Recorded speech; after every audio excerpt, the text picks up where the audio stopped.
right, so I also, later that same evening on February 24th, I visited Des Moines Neighborhood, which is an association that meets at the Mickle Center in Sherman Hills.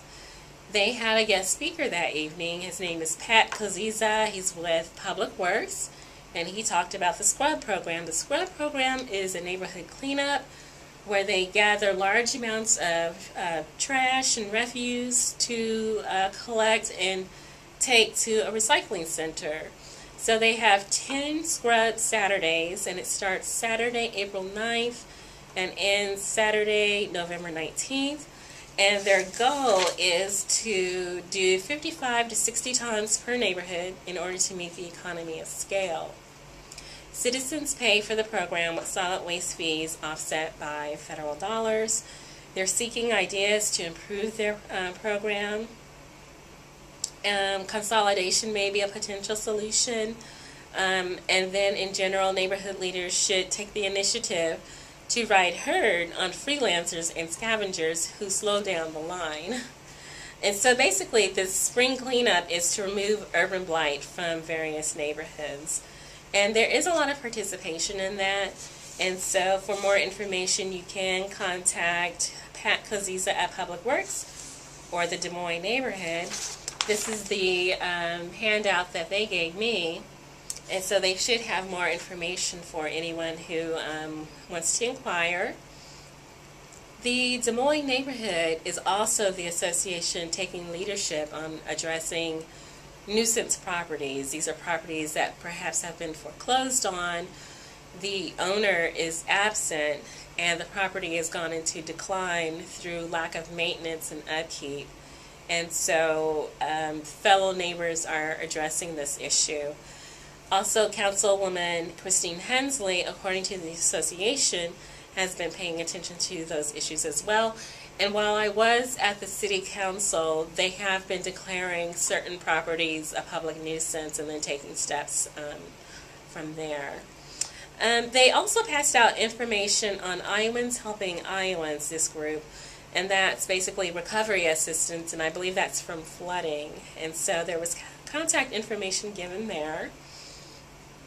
Also in attendance was a fellow member of the media, Joanne Boakman, who's a reporter with the Des Moines Register. And then I identified my own affiliation with Blue.Green.Fusion. When I make these neighborhood visits, I always identify myself and my purpose, and then ask if the meeting is public for public knowledge before I actually, take notes in preparation for presentation or take video. And so I'm always, making sure to be respectful of wherever I go. Anyway, this is the newsletter that they gave out. You can contact the chair, Cindy Christian, at 556-6296 for more information, and her number is right on there. And then they also did speak about a website, which I think is a great idea for them to have a website to report on the great information and activities that they have in caring for their communities. So there's a list of upcoming meetings. Apparently the first Monday is the Somerset meeting. Second Monday is Chautauqua Park meeting. Second Tuesday is Indianola Hills. Second Thursday is Capitol Park. Second Thursday is also King Irving. The third Monday is Monday Mid Presidential. The third Tuesday is Cheatham Park, Laurel Hill, and Woodland Heights. So there's lots of information that they do have available.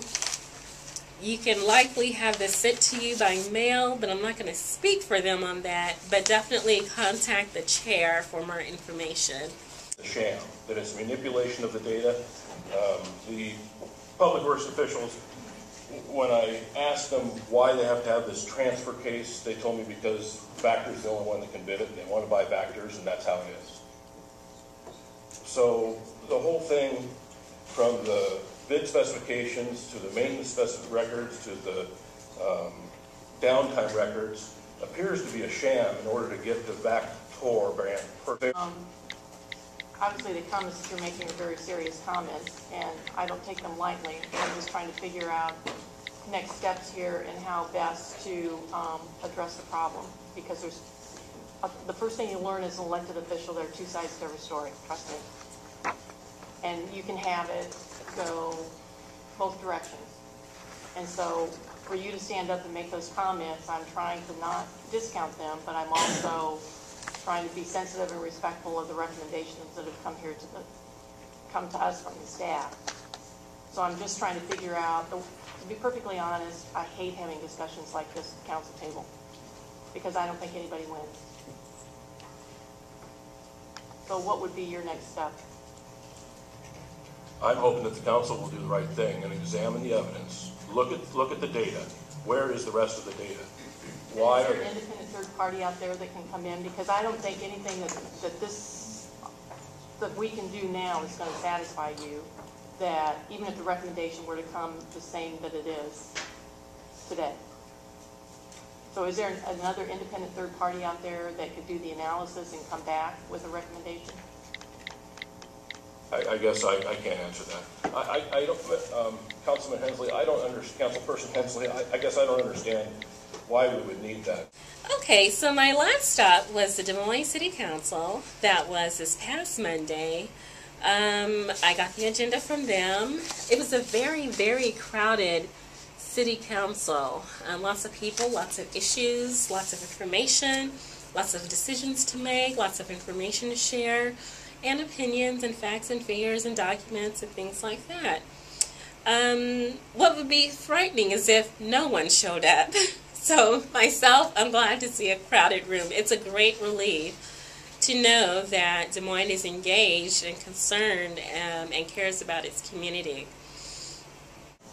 Since your department has a need for these, if you would talk about the bid itself and what your specs are and what you want out of a piece of equipment and providing service not only to our citizens but also, as you stated last time, some safety issues as well. Thank you, Mr. Mayor. Mayor, county members of the council, Bill Stowe, Public Works. First of all, I certainly want to concur with Mrs. Hensley's assessment that these kinds of disputes in front of the council create no winners. However, I've heard coercion, collusion, proprietary, a number of kind of emotion-laden terms that I think are intended to change the staff outcome in a way that are inaccurate.